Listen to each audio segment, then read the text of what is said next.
감옥행을 피하려 시도했다가 꼼수 논란만 불러일으켰던 대통령 아들 헌터 바이든이 끝내 탈세 혐의 등으로 단죄받고 아버지의 재선길도 가로막을지 모르는 막다른 코너에 내몰리고 있습니다.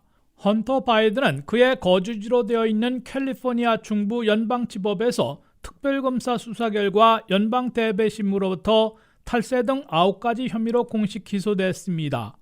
세금 평가 회피와 세금 보고와 탈세를 안 한 경우 허위 또는 사기성 세금 보고를 하는 등 3가지 범죄에서 3가지 혐의씩 모두 9가지 혐의를 받고 있습니다. 기소장에 따르면 헌터 바이든은 2016년부터 2020년 10월 15일까지 외국 업체들로부터 연봉을 받는 등으로 700만 달러의 소득을 올렸습니다. 그러나 세금 보고를 빼먹거나 과세 소득을 줄여 허위 보고하는 등으로 최소한 140만 달러를 탈세한 것으로 지목됐습니다. 헌터 바이든이 돈을 받은 외국 회사들 중에는 이미 보도된 대로 2016년부터 2019년 사이에 중국 기업인으로부터 100만 달러, 우크라이나 에너지 회사인 브리스마로부터 150만 달러를 받은 내용도 포함됐습니다. 기소장에는 또 헌터 바이든이 탈세를 하면서 마약을 사서 복용하고 여러 여자들에게 고가품을 선물하는 데 돈을 물쓰듯 했으며 럭셔리 호텔에서 즐기면서 렌트한 람보르기니를 몰고 다니는 등 방탕한 생활을 했다고 적시했습니다. 기소장에 따르면 헌터 바이든은 이 수사기간 중에 ATM에서 160만 달러를 인출해 68만 3천 달러를 지출한 것으로 확인됐습니다.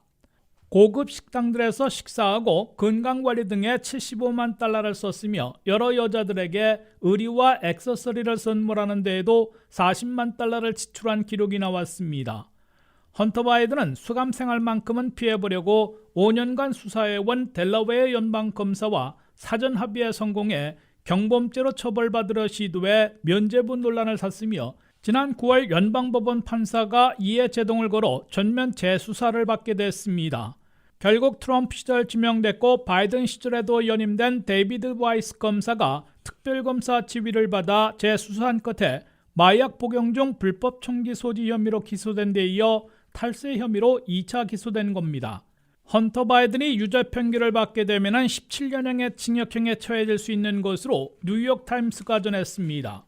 더욱이 헌터 바이든의 기소로 공화당 하원이 바이든 탄핵 조사에 공식으로 나서고 그의 유죄 판결까지 나온다면 본인의 투옥뿐만 아니라 아버지 조 바이든 대통령의 재선길을 막아버리는 불효를 저지르게 될 것으로 경고받고 있습니다. WKTV 뉴스 한면택입니다.